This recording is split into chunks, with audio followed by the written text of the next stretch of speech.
Hey guys, चलिए आइए start करते हैं chapter 19 ozone depletion Shankar S environment से। और आई होप आप लोग पढ़ाई कर रहे होंगे।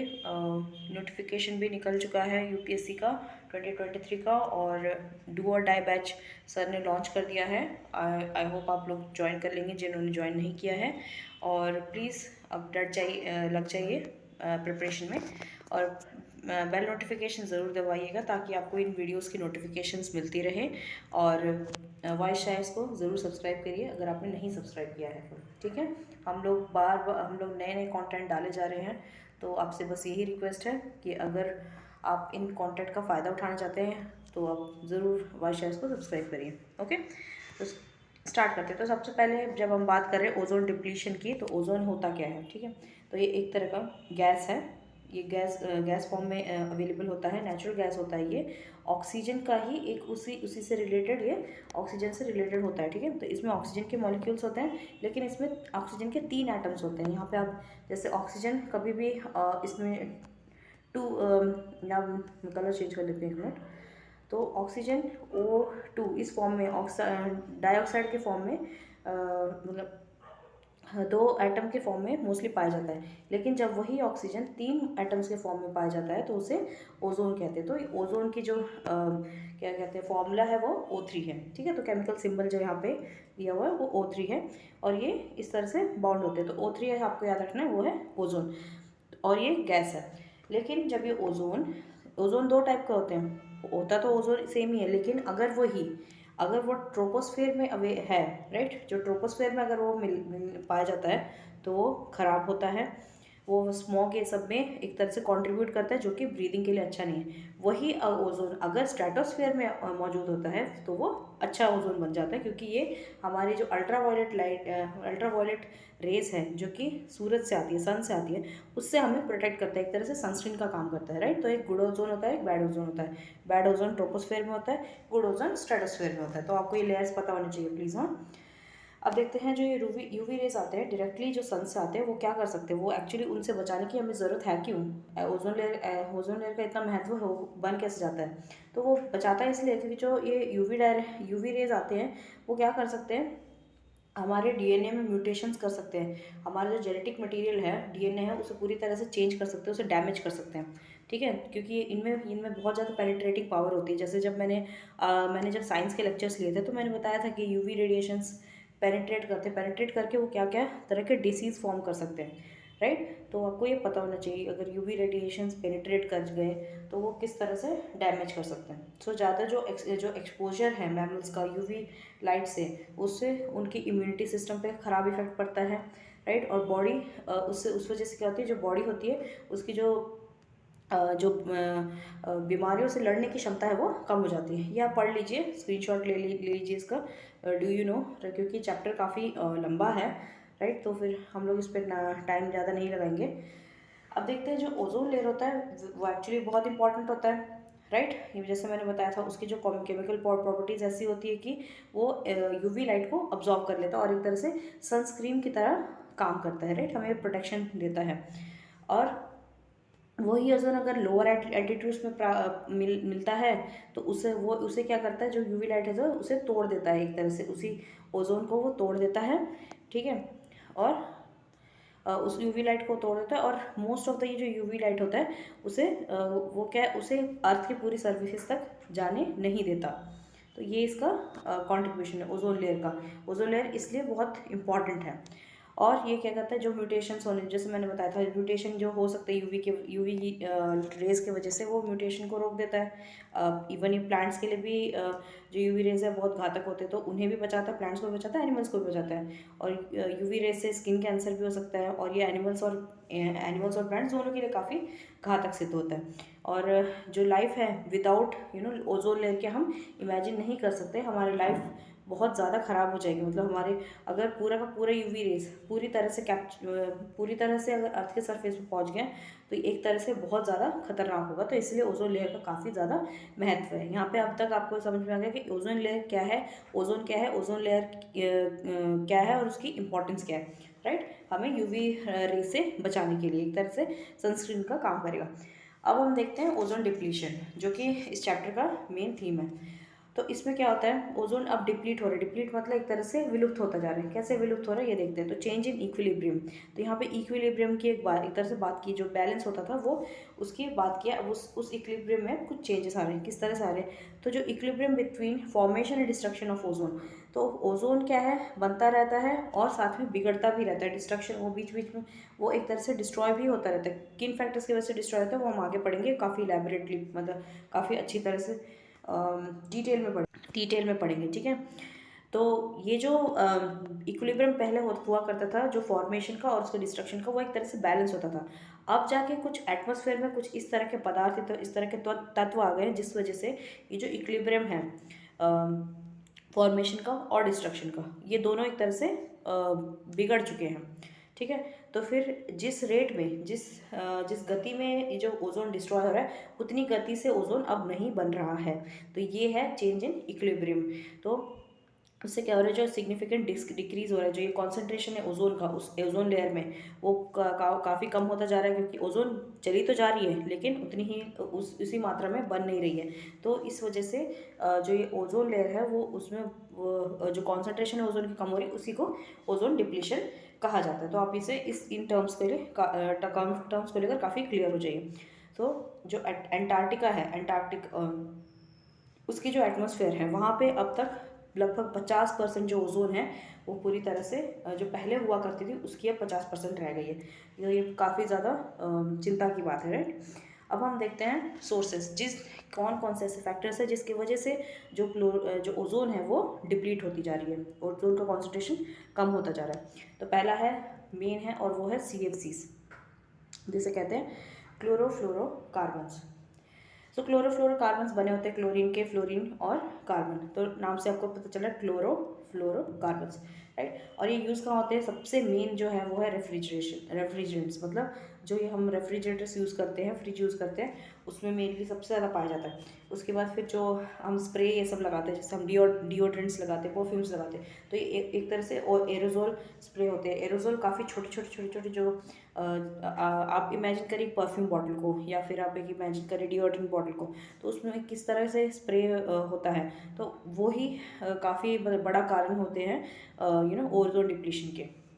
फिर कुछ और प्लास्टिक मैन्युफैक्चरिंग में फोमिंग एजेंट्स होते हैं। फायर एक्सटिंग्विशिंग मतलब जो आग को बुझाने में कुछ ऐसे एजेंट्स का होते हैं, उनमें भी क्लोरोफ्लोरोकार्बन्स होता है, क्योंकि एक्चुअली कार्बन ही होता है जिससे कि यूज़ किया जाता है आग को बुझाने के लिए। फिर कुछ सॉल्वेंट्स होते हैं, जैसे क्लीनिंग ये सब में यूज़ किया जाता है, और इलेक्ट्रॉनिक्स में यूज़ किया जाता है, राइट। तो ऐसे बहुत सारी चीज़ें आप ये याद रख सकते हैं, ठीक है। एक एक चीज़ नहीं बता पाऊँगी। फिर अब आगे देखते हैं, तो जो 2/3 ऑफ जो क्लोरोफ्लोरोकार्बन है वो रेफ्रिजरेशंस में यूज़ होता है, रेफ्रिजरेंट्स में यूज़ होता है। जैसे मैंने बताया था सबसे ज़्यादा ये रेफ्रिजरेटर्स में पाया जाता है। सब तो रेफ्रिजरेटर सबसे बड़ा कारण है ओजोन डिप्लीशन का, आप ये कह सकते हैं।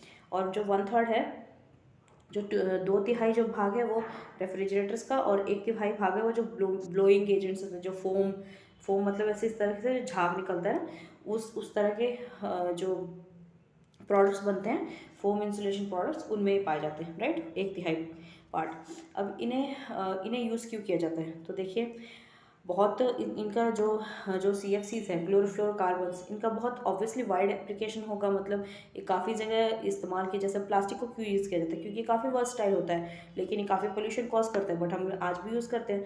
उसी तरह से CFCs भी है, तो इनका वाइड एप्लीकेशन है, बहुत ज़्यादा इनका यूज़ होता है। इनकी प्रॉपर्टीज़ जैसे कि नॉन कोरोसिवनेस, ये ख़राब नहीं होती, जिस तरह से जैसे एसिड ख़राब करता है वैसे ख़राब नहीं होते। नॉन इन्फ्लेमेबल, ये उतना इन्फ्लेमेबल मतलब ज्वलनशीलता, ये उतनी जल्दी आग नहीं लगती इनको। टॉक्सिसिटी, ये उतने जहरीले नहीं होते। केमिकल ये स्टेबल होते हैं, इस वजह से इसे यूज़ किया जाता है, राइट। इन कुछ अच्छी प्रॉपर्टीज़ हैं, उस वजह से इसे यूज़ किया जाता है। लेकिन अब उन्हीं वजह से क्या हो रहा है, अब ये एक तरह से इन्वायरमेंट का काफ़ी ज़्यादा नुकसान कर रही है ओजोन को डिप्लीशन करके, राइट। अब देखते हैं इसे जो ये क्लोरोफ्लोरोकार्बन है, अब इसको निकालने का मतलब कुछ तो वो होगा, तरीका होगा, वो देखते हैं। तो उसका लाइफ टाइम क्या होता है, वो अगर एटमॉस्फेयर में एक बार क्लोरोफ्लोरोकार्बन आ जाता है तो वो कब रिमूव होता है, वो कब तक रहता है। तो अब बाकी केमिकल्स की तरह जो क्लोरोफ्लोरोकार्बन्स है वो जो एटमॉस्फेयर से एकदम उस तरह से निकल नहीं सकती, जैसे फोटो डिसोसिएशन और रेन आउट ऑक्सीडेशन, ये जो प्रोसेसेस हैं इन प्रोसेसेस से वो नहीं निकलती है। वो क्या होता है, एक तरह से इस तरह से आप यहाँ पे देख सकते हैं जो डायग्राम में दिखाया गया है, इस तरह से डिफ्यूज़ होके इस तरह से वो जाता है ऊपर ऊपर ऊपर जाके फिर वो चला जाता है क्लोरोफ्लोरोकार्बन, जिसमें कि काफ़ी ज़्यादा टाइम लगता है। और जो क्लोरोफ्लोरोकार्बन एंटर तो हो जाता है धीरे धीरे एवेपोरेशन से अपने जो सोर्स से, उसके बाद एस्केप किस तरह से होता है, फ्रॉम अ डिस्कार्डेड, जो रेफ्रिजरेटर्स है सब है उनमें से निकलता है, उसमें उनमें से आता है एटमॉस्फेयर में, और वो थर्मली स्टेबल होता है, तो इसलिए काफ़ी टाइम तक वो ट्रोपोस्फेयर में रह जाता है, राइट। ये इतनी जल्दी नहीं निकलता है, जैसे बाकी जो गैसेज इस तरफ के हैं वो निकल जाते हैं, लेकिन ऐसा नहीं होता।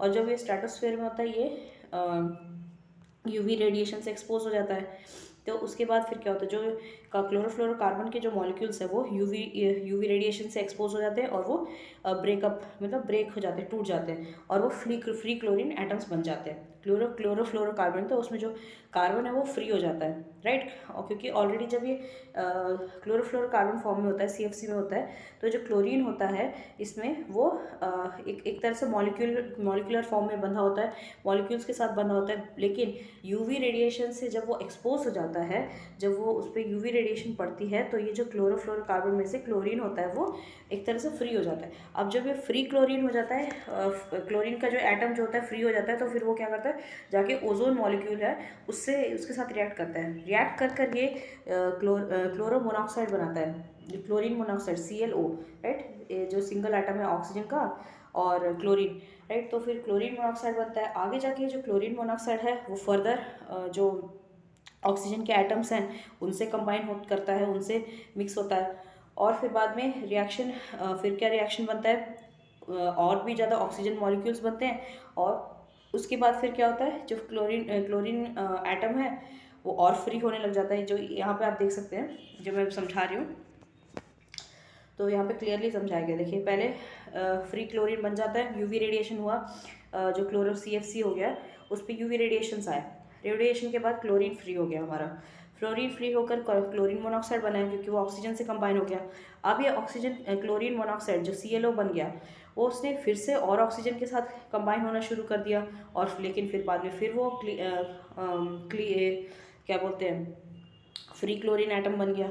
इस तरह से वो और एक तरह से चेन रिएक्शन की तरह बार बार ऑक्सीजन ओजोन से रिएक्ट करता रहता है, ऑक्सीजन से रिएक्ट करता रहता है, और इस तरह से ऑक्सीजन कम हो जाती है, क्लोरीन बढ़ने लग जाता है। तो ये जो डिप्लीशन है ओजोन का ये कैटलिस्टिक है, मतलब ये और भी इसकी गति है जो क्या कहते हैं रिएक्शन की, वो और भी बढ़ जाती है। कुछ ऐसे एलिमेंट्स होते हैं जो कि ओजोन को डिस्ट्रॉय करते हैं, जैसे कि क्लोरीन, राइट। और ये एंड ऑफ द साइकिल में फिर से बनते रहते हैं। तो जो जो ओजोन को ख़राब कर रहा है वही बार बार बन रहा है, तो उस वजह से क्या हो रहा है, जो ओजोन को डिस्ट्रॉय करता जा रहा है और वही बार बार बनता भी जा रहा है। तो ये एक कारण है, राइट। तो कि आपको इतना ज़्यादा सोचने की ज़रूरत नहीं, बहुत सिंपल है। क्लोरीन का फ्री होना, राइट। क्लोरीन अगर एलिमेंटल फॉर्म में है, मतलब फ्री एटम फॉर्म में है, तो ये काफ़ी ज़्यादा घातक है, क्योंकि वो हमारे ओजोन से रिएक्ट करेगा, ऑक्सीजन एटम से रिएक्ट करेगा, और बार बार फ्री क्लोरीन बनता रहेगा, और ऑक्सीजन ओजोन क्या है डिप्लीट होता रहेगा, राइट। तो एक जो सिंगल एटम है क्लोरीन का, वो 1000 ओजोन मॉलिक्यूल्स को डिस्ट्रॉय कर सकता है, right, before entering reactive nitrogen और हाइड्रोजन कंपाउंड। जब वो फिर बाद में क्या होता है, जब वो फ्री क्लोरीन बनने के बाद बहुत टाइम के बाद क्या होता है, वो जाके नाइट्रोजन से या फिर हाइड्रोजन कंपाउंड्स के साथ रिएक्ट करता है, और फिर बाद में वो जाके फिर से मॉलिक्यूलर फॉर्म में बन जाता है, उसके बाद वो घातक नहीं होता है, राइट। जो फ्री क्लोरीन है हमारा वही सबसे ज़्यादा परेशानी का कारण है, ठीक है।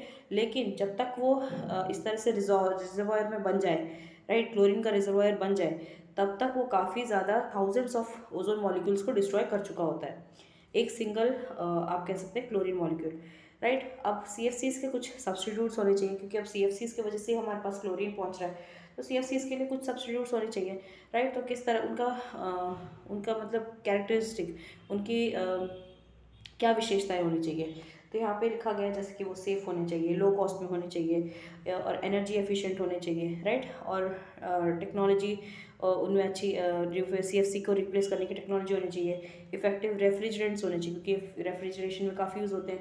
फिर लो ओजोन डिप्लीटिंग पोटेंशियल, ठीक है, मतलब ओजोन को उतनी उतनी बुरी तरह से डैमेज ना करे, ओजोन लेयर को उतनी बुरी तरह से डिप्लीट ना करे जितना कि CFCs करते हैं, और लो ग्लोबल वार्मिंग पोटेंशियल भी, ठीक है। तो लो ग्लोबल वार्मिंग पोटेंशियल आप समझ रहे हैं, ग्लोबल वार्मिंग उतना ज़्यादा कॉज ना करें। तो यहाँ पे CFC12 यहाँ पे दिया गया है, CFC12 इसे वाइडली यूज़ किया जा रहा है रेफ्रिजरेंट में, और इसे एक आइडियल कहा जाता है, मतलब ये काफ़ी अच्छा मतलब ऑल्टरनेटिव साबित हो रहा है अभी तक के लिए। तो यहाँ पे कुछ आप देख सकते हैं कि कुछ कैरेक्टरिस्टिक्स जो बताए गए इसके, जो ग्रीन हाउस ज़्यादा कॉज ना करे, टॉक्सिसिटी कम हो, राइट, ये सब। तो अब देखते हैं और कुछ सोर्सेस होते हैं जो, और आई मीन अब तक हमने क्लोरीन देख लिया, अब हम देखते हैं कुछ और सोर्सेज जो कि ओजोन को डिप्लीट करते हैं, ओजोन लेयर को डिप्लीट कर रहे हैं। तो जैसे एक आता है नाइट्रोजन ऑक्साइड, तो ये भी इनका सोर्सेज क्या है, मोस्टली जो थर्मोन्यूक्लियर वेपन्स होते हैं उनके एक्सप्लोजन, राइट, उनमें जो एक्सप्लोजन होता है, इंडस्ट्रियल एमिशन, जो ऑब्वियसली हमारे पास इंडस्ट्रीज बहुत सारी हैं, और फिर एग्रीकल्चर फर्टिलाइजर्स, राइट। आपने पहले भी काफ़ी चैप्टर्स में पढ़ा होगा, जो एग्रीकल्चर फर्टिलाइजर्स हैं उनसे नाइट्रोजन निकलता है, और बाद में ये कितनी बुरी तरह से मराइन सॉइल पोल्यूशन तो कॉज करता ही है, उसके बाद फिर वाटर बॉडीज़ में भी ये धीरे धीरे निकल जाता है सीपेज होकर, और किस तरह से ये वाटर बॉडीज़ को भी डैमेज करता जाता है, राइट। और इसी तरह की और भी बहुत सारे एल्गल ब्लूम, ये सब की यूट्रोफिकेशन, और भी बहुत सारी जो प्रॉब्लम्स आ रही हैं वाटर बॉडीज़ की, उन सब में भी वाटर पोल्यूशन में भी बड़ा कंट्रीब्यूटिंग फैक्टर है ये जो एग्रीकल्चर फर्टिलाइजर्स हैं, राइट। तो अब आगे देखते हैं। तो यहाँ पे भी नाइट्रिक ऑक्साइड है, वो क्या करता है, ओजोन को डिस्ट्रॉय करता है। यहाँ पे रिएक्शन दिया गया हुआ है, आप रिएक्शन पे ज़्यादा ध्यान ना दीजिए, आपको ये क्या याद रखना है, एक तो फ्री क्लोरीन जो होता है वो एक डैमेज करता है ओजोन को, फिर हमारे नाइट्रोजन ऑक्साइड ये डैमेज करता है, और यहाँ पे रिएक्शन दिया हुआ है जिसे आपको रटने की उतनी ज़रूरत है नहीं, अंडरस्टैंडिंग ही काफ़ी है कि ये जो नाइट्रोजन ऑक्साइड्स होते हैं, राइट, वो ओजोन को डैमेज करते हैं। उसके बाद एस्केप किस तरह से निकलता है, तो ये कहाँ से रिलीज होता है, मोस्टली डीनाइट्रिफिकेशन ऑफ नाइट्राइट्स, यहाँ पे आप देख सकते हैं। तो जो नाइट्रेट्स होते हैं NO3, इनमें से अगर एक नाइट्रोजन मॉलिक्यूल निकल गया तो उसे डीनाइट्रिफिकेशन कहते हैं। तो एनाएरोबिक कंडीशंस में, मतलब जहाँ पे ऑक्सीजन कम होता है उन कंडीशंस में डीनाइट्रिफिकेशन होता है। फिर नाइट्रिफिकेशन ऑफ अमोनिया NH3 ये अमोनिया होता है, यहाँ पे देख लीजिए अच्छे से मैं दिखाती हूँ, NH3, तो ये अमोनिया आता है, इसमें एक नाइट्रोजन का और जुड़ जाना, और वो भी किन कंडीशंस में, एरोबिक कंडीशंस में, ये भी एक कारण होता है। फिर जो नाइट्रोजन ऑक्साइड होता है, नाइट्रोजन ऑक्साइड, इस नाइट्रस ऑक्साइड, ये भी धीरे धीरे क्या करता है, जो स्ट्रेटोस्फीयर के मिडल में पहुंचता है, वहाँ पे जाके ये फोटोलिटिकली डिस्ट्रॉय होता है, मतलब कि UV रेस की वजह से ये डिस्ट्रॉय हो जाता है, और फिर नाइट्रोजन ऑक्साइड बनाता है, और फिर ये ओजोन को डैमेज करता है, राइट। तो उसके बाद कुछ और सब्सटेंसेस है जैसे ब्रोमीन, अभी आपको इतना तो पता होगा, अगर आई थिंक आपने अगर बेसिक साइंस पढ़ी है तो क्लोरीन, ब्रोमीन, ये सब जो होते हैं ये एक हेलोजन फैमिली से होते हैं। तो जिस तरह का केमिकल नेचर जो क्लोरीन का होगा वैसे ही ऑलमोस्ट ब्रोमीन का होता है। तो ब्रोमीन भी सेम उसी तरह से, उसी मैकेनिज्म का यूज़ करके ओजोन को डिस्ट्रॉय करता है, और ये कहाँ कहाँ पाया जाता है, हेलोन्स कहते हैं उन्हें, राइट। तो फिर HBFCs, तो हाइड्रोब्रोमो फ्लोरोकार्बन्स, ये मोस्टली पेस्टिसाइड्स ये सब में इसका इस्तेमाल होता है, फायर एक्सटिंग्विशर्स में, मिथाइल ब्रोमाइड, इन सब में इसका इस्तेमाल होता है। तो ये भी क्या करते हैं, ऑक्सीजन को डिप्लीट करने का काम करते हैं। तो ईच ब्रोमीन एटम जो होता है, एक एक bromine atom 100 times ozone molecules को जो क्लोरीन से भी ज़्यादा घातक होते हैं, क्लोरीन से भी ज़्यादा ब्रोमीन जो एटम्स हैं वो क्या करते हैं, ओजोन को डिप्लीट कर सकते हैं, और 100 टाइम्स ज़्यादा, ठीक है। ये भी आपको ज़्यादा याद रखना, ये भी आपको याद रखना है। क्या पता पूछ भी सकते हैं कि ज़्यादा डेट्रीमेंटल कौन सा है ओजोन डिप्लीशन के लिए, ब्रोमीन एटम या क्लोरीन एटम। तो आपको क्या आंसर करना है, ब्रोमीन एटम। तो ब्रोमीन एटम क्या करता है, ऑक्सीजन से ओजोन से कंबाइन करता है, वही मोनोऑक्साइड बनाता है, फिर ऑक्सीजन से रिएक्ट करता है, फिर वही उसी तरह से चेन रिएक्शन चलती रहती है जो सेम एग्जैक्टली क्लोरीन कर रहा था। फिर सल्फ्यूरिक एसिड पार्टिकल्स कुछ होते हैं, ये भी डैमेज करते हैं ओजोन को, और कार्बन टेट्राक्लोराइड कार्बन टेट्राक्लोराइड हो गया, ये भी, इसमें भी क्लोरीन होता है, तो इस वजह से ये भी उसी तरह से क्लोरीन को ओजोन को डैमेज करता है। तो ये जो सल्फ्यूरिक एसिड पार्टिकल्स है इनमें फ्री क्लोरीन होते हैं, राइट। और क्या करते हैं ये भी इस तरह से ओजोन को डिप्लीट करते हैं। और कार्बन टेट्राक्लोराइड ये भी काफ़ी एक चीप सॉल्वेंट का काम करता है, इसीलिए ये भी काफ़ी ज़्यादा इस्तेमाल किया जाता है। और मिथाइल क्लोरोफ्लोम, ये इन सब से भी बहुत सारे एरोजोल से सब बनते हैं जिससे कि ओजोन डिप्लीट होता है। अब जो कुछ ऐसी ऑर्गेनाइजेशंस हैं जो कि क्या करती है, एटमॉस्फेयर में पाई जाती है, सॉरी, जो क्या कर रही है, ऐसे ऑर्गेनाइजेशंस है जो कि एक तरह से इन पर वॉच, मतलब इन पर एक निगरानी रखने का काम करती है, जो कि इंफॉर्मेशन प्रोवाइड करती है, कम्युनिकेशन करती है, जो एटमॉस्फेयर में कैसा जो ओजोन लेयर होता है उस पर एक निगरानी रखने का काम कर रही है। तो यहाँ पे नाम याद रख लीजिए, वर्ल्ड मेट्रोलॉजिकल ऑर्गेनाइजेशन। क्वेश्चन पूछ भी सकते हैं, कोई भरोसा नहीं है, राइट, तो आपको ये याद होने चाहिए। World weather watch, integrated global ocean system services system, फिर ग्लोबल क्लाइमेट ऑब्जर्विंग सिस्टम। तो आपको ये ऑर्गेनाइजेशंस पक्का याद होनी चाहिए जो कि निगरानी रखती है ओजोन लेयर पे, और ना ही सिर्फ just ozone layer but also आपका। तो अब देखते हैं जो पोलर स्ट्रेटोस्फेरिक क्लाउड्स होते हैं उनका क्या रोल है ओजोन डिप्लेशन में, राइट। तो बहुत सारे हम फैक्टर्स डिस्कस कर रहे हैं। अभी तक हमने ब्रोमीन, क्लोरीन और कुछ ऐसे सोर्सेस, केमिकल सोर्सेज से हमने पता लगाया कि किस तरह से ओजोन डिप्लीट हो रहा है। अब हम देखेंगे जो स्ट्रेटोस्फेरिक क्लाउड है उससे वो किस तरह से कॉन्ट्रीब्यूट कर रहा है हमारे ओजोन डिप्लीशन में। तो देखिए 3 तरह के स्ट्रेटोस्फेरिक क्लाउड्स होते हैं, ओके। यहाँ पे पहला है नेक्रियस क्लाउड।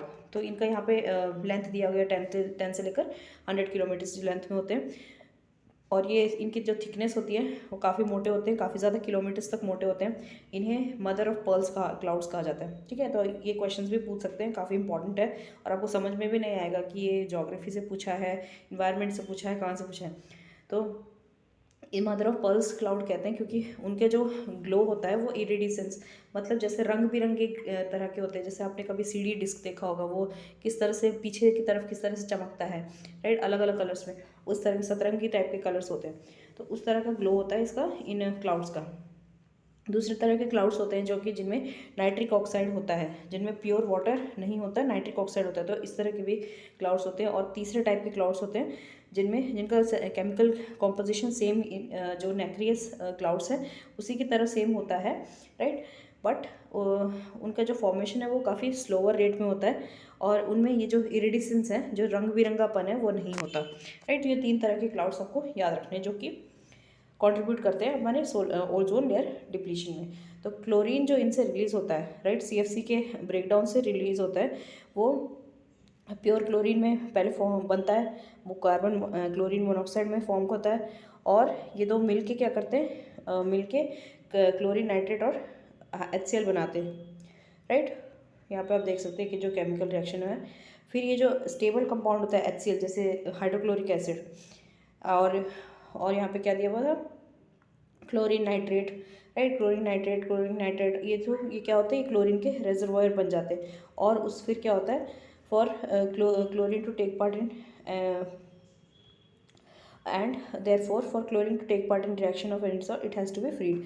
तो इस तरह से वो एक तरह से बंध जाता है, राइट। यहाँ पे जो क्लोरीन है वो एक तरह से अब पहले जो फ्री हुआ करता था वो फ्री नहीं रह जाता है, राइट, क्योंकि वो अब यहाँ पे देखिए वो एलिमेंट के फॉर्म में या फिर इस तरह से इस फॉर्म में नहीं है, वो अब एक तरह से एक एटम के फॉर्म में है, तो अब वो फ्री नहीं है। तो फिर क्या होता है, जो रिएक्शन होता है जो बिटवीन HCl और ये यहाँ पे आपका क्लोरीन नाइट्रेट, राइट, ये बहुत स्लो होता है। और ये जो रिएक्शन है, जब अगर कोई एक सूटेबल सबस्ट्रेट मिल जाए, राइट, तो उसमें ये बहुत फास्ट होने लग जाता है। और जो कि जो सबस्ट्रेट है वो कहाँ से मिलता है आपको, स्ट्रेटोस्फेरिक क्लाउड्स में, जो कि पोल में पाए जाते हैं। पोल्स मतलब आपने ध्रुवों में पाए जाते हैं, north pole, south pole, right, Antarctica, Arctic. अब देखते हैं जो ये मॉलिक्यूलर क्लोरीन है, या जो पिछली रिएक्शन में हमने देखा था, जो कि पाया जाता है, वो किस तरह से टूटता है। जब वो टूट जाता है तो फिर से वो क्या होता है, ओजोन लेयर को ओजोन डिप्लीशन में फिर से अपना कंट्रीब्यूशन देना शुरू कर देता है। तो ये जो PSCs हैं, राइट, तो ये जो PHCs हैं जिन्हें कहते हैं पोलर स्ट्रेटोस्फेरिक क्लाउड्स, तो ये सिर्फ डीएक्टिवेट का करने का एक्टिवेट करने का काम नहीं करते क्लोरीन को, ये इसे अब्जॉर्ब भी कर लेते हैं, राइट। ये इन्हें अब्जॉर्ब भी करते हैं और इन्हें एक्टिवेट भी कर देते हैं। साथ ही साथ जो नाइट्रोजन ऑक्साइड्स हैं जो वहाँ पे प्रेजेंट होते हैं, राइट, उनके साथ भी मिलके क्लोरीन नाइट्रेट का जो रिजर्वॉयर है वो बनाने का काम करते हैं एक तरह से। फिर डाइमर, डाइमर मतलब जो क्या होता है, जो क्लोरीन मोनोऑक्साइड होता है वही दो बार जब बनने लग जाता है, यहाँ पे आप देख सकते हैं ये जैसे दो क्लोरीन मॉलिक्यूल्स हैं और साथ में जो पहले एक होता था सिर्फ क्लोरीन मोनोऑक्साइड, राइट, जो ClO बस हुआ करता था, अब वो डबल बन जाता है, इसके साथ एक और क्लोरीन और ऑक्सीजन मॉलिक्यूल जब बन जाता है तो उसको डाइमर कहते हैं। तो ये जो डाइमर बन जाता है, राइट, ये उन स्ट्रेटोस्फेरिक क्लोरीन मोनोऑक्साइड जब इससे रिएक्ट करता है तो वो अपने आप डाइमर भी बन जाते हैं, अपने आप से रिएक्ट करने लग जाते हैं और डाइमर बन जाते हैं। और ये जो डाइमर है फिर बाद में जब उन पर UV लाइट पड़ती है तो फिर वो अपने आप फिर से डिसोशिएट हो जाते हैं, अलग हो जाते हैं, टूट जाते हैं, और UV लाइट पड़ने के बाद टूट जाते हैं और फिर से फ्री क्लोरीन बन जाते हैं, राइट, और ओजोन को डिस्ट्रॉय करना शुरू कर देते हैं। तो एवरी स्प्रिंग, राइट, जब ये स्प्रिंग ऋतु आती है, बसंत जैसे कहते हैं हमारे यहाँ, तो उस वक्त जो USA में काफ़ी एक बड़ा जो ओजोन लेयर है वो बनने लग जाता है। जितना बड़ा, जो कि अंटार्कटिका में साउथ पोल में पाया जाता है, उतने ही लेवल का जो एक होल है वो वहाँ पे डेवलप होने लगता है। और a small hole develop each year over the Arctic. और आर्कटिक ज़्यादातर एक्चुअली ये भी आपसे क्वेश्चन पूछ सकते हैं, जो ओजोन लेयर डिप्लीशन है वो ज़्यादा अंटार्कटिका में है या फिर आर्कटिक में है, तो आंसर आपका होना चाहिए ज़्यादा ये अंटार्कटिका में है, लेकिन आर्कटिक के ऊपर भी एक छोटा सा होल धीरे धीरे डेवलप होता जा रहा है नॉर्थ पोल में, राइट। और इस ये मतलब साइंस है, जो ओजोन लेयर है वो धीरे धीरे धीरे धीरे पतली होती जा रही है क्योंकि ओजोन कम होता जा रहा है। तो अब यहाँ पे हम देखते हैं कि आर्कटिक में जो ओजोन डिप्लीशन है वो सबसे इतनी ज़्यादा क्यों है। अंटार्कटिक में जो ओजोन डिप्लीशन है वो आर्कटिक के मुकाबले ज़्यादा क्यों है। तो ऐसा है, जो अंटार्कटिका है, अंटार्कटिक स्ट्रेटोस्फीयर है, वो काफ़ी ज़्यादा ठंडी होती है। तो उस ठंड की वजह से भी काफ़ी ज़्यादा एक तरह से ये जो है, ये जो ओजोन लेयर डिप्लीशन में तेज़ी आती है, राइट। कैसे आती है वो देख लेते हैं थोड़ा जल्दी। तो क्या होता है, जो लोअर टेम्परेचर है उससे क्या होता है, जो ये पोलर स्ट्रेटोस्फेरिक क्लाउड्स जो हमने पिछले में देखा था, वो क्या होते हैं, वो जल्दी जल्दी बनने लग जाते हैं। तो जल्दी बनने से मैंने बताया था ये एक्टिवेट कभी करते हैं और कभी कभी डीएक्टिवेट भी करते हैं क्लोरीन को। तो ये मोस्टली एक्टिवेट कर लेते हैं, राइट। उस वजह से क्लोरीन जो फ्री एटम है वो क्लोरीन जल्दी बनता है। और आपको पता है ओजोन जो ओजोन को है, क्लोरीन फ्री एटम्स कितनी बुरी तरह से डिस्ट्रॉय करना चालू कर देते हैं। तो ये जो ओजोन अब्जॉर्ब सनलाइट, ठीक है, ओजोन अब सनलाइट को अब्जॉर्ब करता है और फिर उसके वजह से टेम्परेचर बढ़ने लग जाता है और हाई एल्टीट्यूड में, राइट, इस तरह से ओजोन का फिर डिप्लीशन शुरू हो जाता है। और यहाँ पे फिर और कुछ दिया हुआ है कि ओजोन जब डिप्लीट होने लग जाता है, जो एयर कूलर होता है, जो एयर होती है वो ठंडी पड़ने लग जाती है। फर्दर ये जो ये कंडीशन है उसे और आगे जाके बढ़ाने लग जाती है, ज़्यादा PSC का फॉर्मेशन हो जाता है। और फिर वोर्टेक्स एक तरह की क्या होता है, वोर्टेक्स स्टेबलाइजेशन, मतलब वोर्टेक्स क्या होता है, एक ring of rapidly circulating air होता है जो एक तरह से रैपिडली ऐसे सर्कुलेट होता रहता है, जो कि जिसमें क्या होता है, ओजोन डिप्लीशन वहाँ पे होने लग जाता है, राइट। तो फिर ये जो वोर्टेक्स है वो पूरे पोलर विंटर में, जब वहाँ पे सर्दी होती है पूरे टाइम वहाँ पे रहता है, ये वोर्टेक्स बना रहता है, राइट। और जो आर्कटिक का है वो क्या होता है, मार्च अप्रैल के टाइम पे ये डिसइंटीग्रेट मतलब अलग मतलब एक तरह से टूट जाता है। लेकिन अंटार्कटिका का जो है वो वोर्टेक्स होता है वो लंबा चलता है, राइट, वो पूरे टाइम चलता रहता है। तो इस वजह से जो अंटार्कटिका है वहाँ पे ज़्यादा ओजोन डिप्लीशन होती है कंपेयर करें आर्कटिक से। अब कुछ और है। तो अब जो यहाँ पे जो अंटार्कटिका है उसमें जो विंटर मंथ्स हैं वहाँ पे टिपिकली ऐसा क्या होता है जिससे कि जो ओजोन डिप्लीशन है वो ज़्यादा होने लग जाता है। तो जून में क्या होता है, जो अंटार्कटिका है, अंटार्कटिक एरिया है साउथ पोल, उसमें सर्दी शुरू हो जाती है, राइट। आपको ये फिनोमेना तो पता ही होना चाहिए। तो वहाँ पे फिर जो वोर्टेक्स मैंने बताया था, जो रिंग है ये एयर सर्कुलेशन की, उसे वोर्टेक्स कहते हैं, वो वोर्टेक्स वहाँ पे डेवलप हो जाता है, टेम्परेचर गिरने लग जाता है और ये जो PSC है क्लाउड्स है वो फॉर्म होने लग जाते हैं। फिर बाद में जुलाई और अगस्त के टाइम ये जो पोलर स्ट्रेटोस्फेरिक क्लाउड्स हैं ये बनने लग जाते हैं और ये क्या करते हैं, डीनाइट्रीफाई और डिहाइड्रेट करने लग जाते हैं। मतलब पानी डिहाइड्रेट करना मतलब H2O का, पानी का निकलना, और डीनाइट्रीफाई मतलब नाइट्रोजन का निकालना, राइट, नाइट्रोजन का निकल जाना उसे डीनाइट्रीफाई कहते हैं। तो जो स्ट्रेटोस्फेयर है उसे डीनाइट्रीफाई करने लग जाते हैं, राइट, इसके फॉर्मेशन से, सो हाइड्रोक्लोरिक एसिड के फॉर्मेशन से, क्लोरीन नाइट्रेशन के फॉर्मेशन से, फिर क्या होता है इनके फॉर्मेशन से, उसके बाद फिर जो क्लोरीन नाइट्रेट बनता है वो क्या करता है, तो ये जाके क्लाउड सरफेस में फिर से रिएक्ट करना शुरू कर देता है। और इस वक्त क्या होता है, जो विंटर टेम्परेचर है वो पूरे अपने लोवेस्ट पॉइंट पर रीच हो जाती है। अब जब टेम्परेचर काफ़ी ज़्यादा रीच हो जाती है उसके बाद फिर क्या होता है, सितंबर आता है। सितंबर में फिर से सनलाइट आती है, राइट, थोड़ा बहुत विंटर वो चेंज होने लग जाता है, सितंबर में आती है, और ये जो सेंटर ऑफ वॉर्टेक्स है वो टूट जाता है, राइट, नॉट टूट ही जाता है, जो सेंटर ऑफ वॉर्टेक्स है यहाँ पे दिखाइए, ये देखिए, जो सितंबर है सनलाइट आती है, returns to the centre of the vortex, और ऑस्ट्रल स्प्रिंग मतलब जो ऑस्ट्रेलिया ये सब के आसपास में जो उस टाइम मौसम पड़ता है, स्प्रिंग का मौसम पड़ता है, वो शुरू हो जाता है। फिर ये जो PSC है वो एक तरह से गायब होने लग जाती है धीरे धीरे, क्योंकि अब थोड़ी सी गर्मी का टाइम धीरे धीरे आने लग गया, राइट, स्प्रिंग आ गई है, और ये डिसअपियर हो जाता है। उसके बाद टेम्परेचर बढ़ जाता है।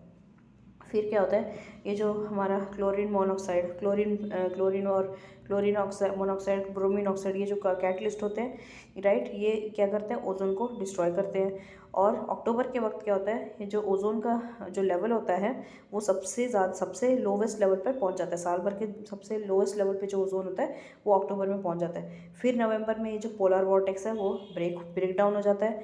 जो ओजोन रिच एयर होती है जो मिड लैटिट्यूड में होती है वो पूरी तरह से क्या करती है, इन अंटार्कटिक स्ट्रेटोस्फेयर को एक तरह से भर देती है, और ये जो रिप्लेनिश करती है, और फिर जो ओजोन पुअर एयर है वो सदर्न हेमिस्फीयर में पूरी तरह से स्प्रेड हो जाती है, पूरी तरह से फैल जाती है।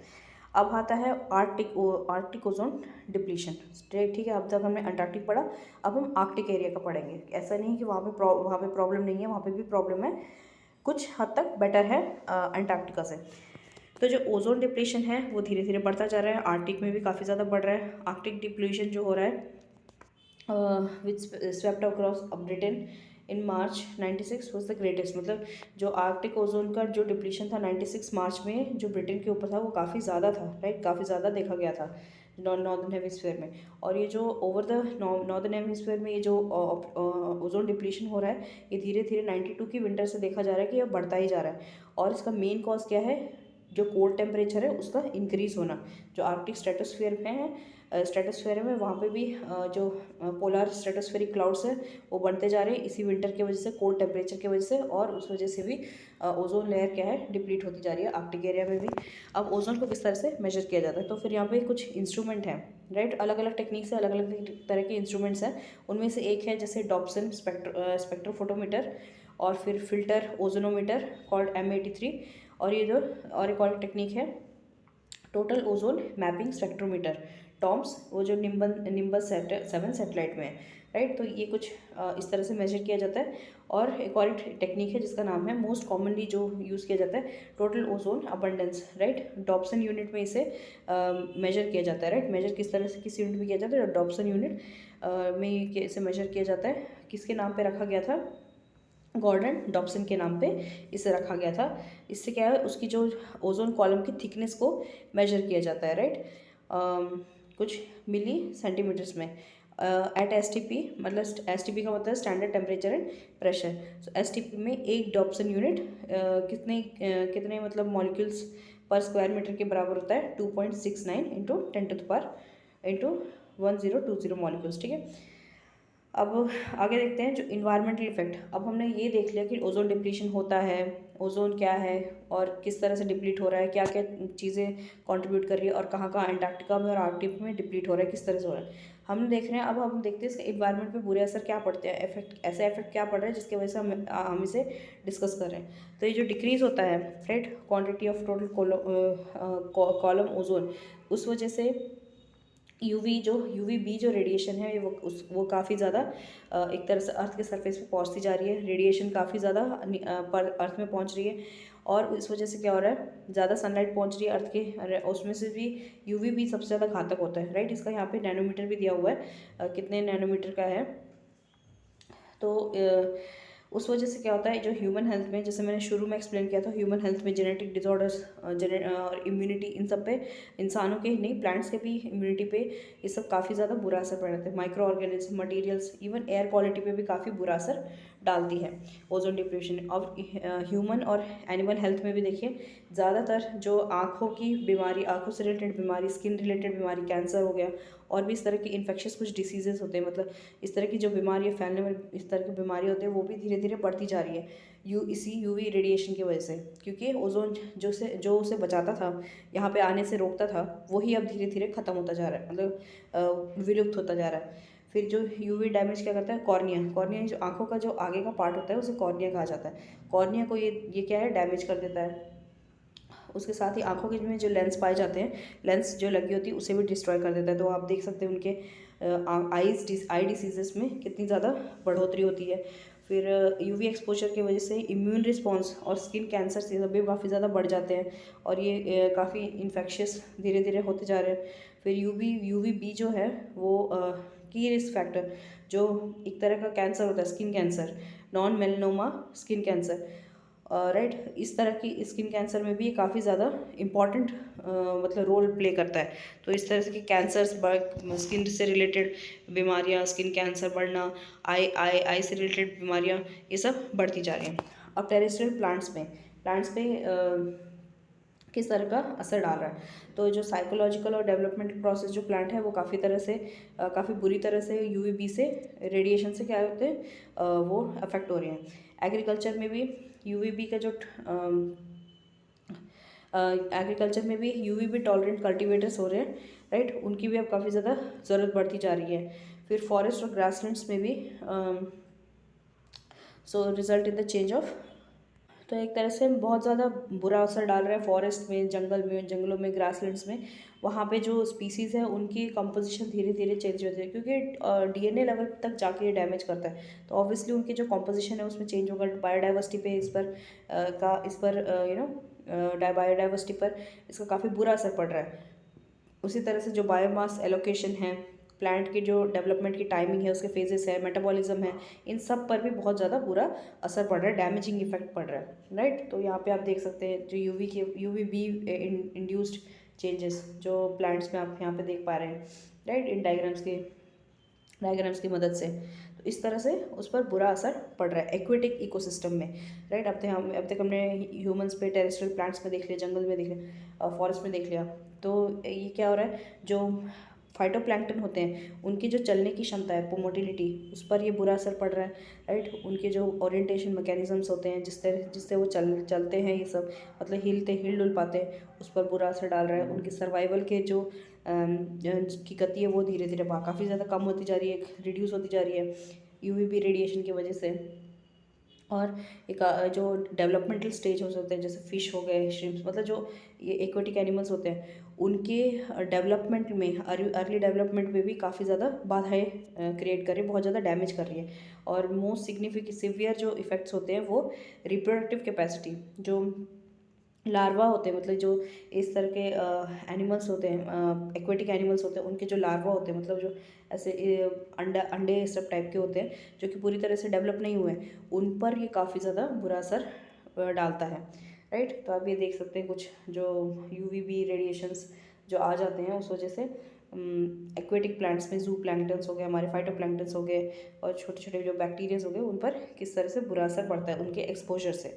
और फिर बायोजियो साइकिल पर भी काफ़ी बुरा असर डालता है, राइट। तो सोलर रेडिएशन की वजह से, सोलर यूवी रेडिएशन की वजह से जो टेरेस्ट्रियल है, एक्वेटिक बायो जियो केमिकल साइकिल है, उस पर भी बहुत बुरा असर पड़ता है, राइट। जो सिंक्स है, जो कार्बन डाइऑक्साइड, ग्रीन हाउस के जो एक तरह से को रोकने के लिए, मतलब ग्रीन हाउस गैसेस को एक तरह से अब्जॉर्ब जो करते हैं, उन पर भी ये काफ़ी बुरा असर डाल रहा है। और ये जो चेंजेस हो रहे हैं धीरे धीरे जाके जो बायोस्फीयर में, ये एक तरह से इस तरह का डैमेज डाल रहे हैं कि वो पूरी तरह से वो रिवर्स नहीं हो पा रहे हैं, राइट। उसके बाद एयर क्वालिटी पर भी बहुत बुरा असर पड़ रहा है। जो ओजोन है और मतलब ओजोन की कमी कम होने की वजह से, जो स्ट्रेटोस्फीयर में ओजोन है उसकी कमी की वजह से यूवी रेडिएशन का जो पेनिट्रेशन है वो एटमॉस्फेयर में धीरे धीरे बढ़ता जा रहा है। उस वजह से क्या होता है, जो डिसोसिएशन रेट है, मतलब ये जो कुछ गैसेस होती हैं उनका जो डिसोसिएशन रेट है वो काफ़ी ज़्यादा बढ़ रहा है और वो फ्री रेडिकल्स में कन्वर्ट होते जा रहे हैं, जिससे कि वो रिएक्ट करते जा रहे हैं और बहुत ज़्यादा डिस्ट्रक्शन कॉज कर रहे हैं। They can increase both production and destruction of ozone और रिलेटेड ऑक्सीडेंट्स, जैसे कि हाइड्रोजन पेरोक्साइड। मैंने ये बताया था आपको शुरू में, टेरेस्ट्रियल लेवल पे मतलब ट्रोपोस्फेयर में अगर ओजोन हो तो वो काफ़ी ज़्यादा ख़राब है, क्योंकि वो स्मॉग इन सब में वो कंट्रीब्यूट करता है। तो धीरे धीरे अगर ये जो इनकी की ट्रेस गैसेस हैं, ये जब डिसोसिएट होने जाते हैं तो फिर ये आके इनसे ओजोन से हाइड्रोजन पेरोक्साइड से रिएक्ट करते हैं और जाके हाइड्रोजन पेरोक्साइड बनाते हैं, जो कि इंसानों के ऊपर, टेरेस्ट्रियल प्लांट्स के ऊपर, आउटडोर मटेरियल्स, इन सब के ऊपर काफ़ी ज़्यादा बुरा असर डालते हैं। राइट, आप जैसे आप ये देख सकते हैं, इस तरह से ये बुरा असर डाल रहे हैं, डैमेज कर रहे हैं। और कुछ मटेरियल्स हो गए, सिर्फ कार CFCs नहीं, और भी कुछ मटेरियल्स हैं जैसे सिंथेटिक पॉलीमर्स हो गए, बायोपॉलीमर्स हो गए, इन सब ये सब भी, इन पर भी काफ़ी बुरा असर डालता है। जो UV रेडिएशन हो रहा है, क्योंकि ओजोन कम हो रहा है तो UV रेडिएशन ज़्यादा आ रहा है, अब आके ये इन्हें डैमेज करता है। कुछ प्लास्टिक्स हो गए, राइट, उन्हें एक तरह से अब जैसे देखिए प्लास्टिक को जलाते हैं तो वो गल जाती है, वो जल्दी रिएक्ट कर जाती है, राइट, तो फिर वो गलने लग जाता है तो फिर वो कहीं पर गिरता है और फिर वो पोल्यूशन कॉज करता है। तो जैसे कहा जाता है कि प्लास्टिक के ग्लासेस में नहीं पीना चाहिए, राइट, उस पर गर्म पानी डाल के नहीं पीना चाहिए, क्यों? क्योंकि वो एंटर कर जाता है हमारी बॉडी में।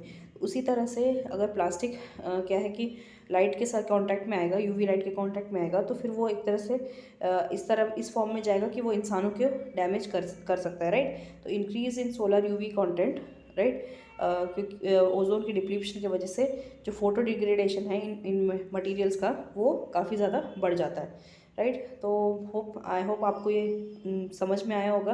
ये जो पूरा कॉन्सेप्ट है ओजोन डिप्लीशन का, ये पूरा चैप्टर काफ़ी इंपॉर्टेंट चैप्टर है। प्लीज़ इसे याद मतलब समझिए और इस वीडियो को ज़रूर देखिए, लाइक कीजिए, शेयर कीजिए, right. Thank you so much.